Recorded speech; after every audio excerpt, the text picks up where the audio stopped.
So, portret. Waarheen gaan ons vandag? Ek weet nie, jy's mos die poepel wat bestuur. Die son bak warm, dis Saterdag laag. Portret blink en my hoed sit reg agter my jag.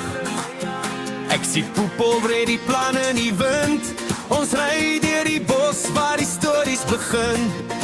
Sy sê, waar gaan jy nou weer heen? Ek sê, na die braai, dis mos geen probleem. Ry poepel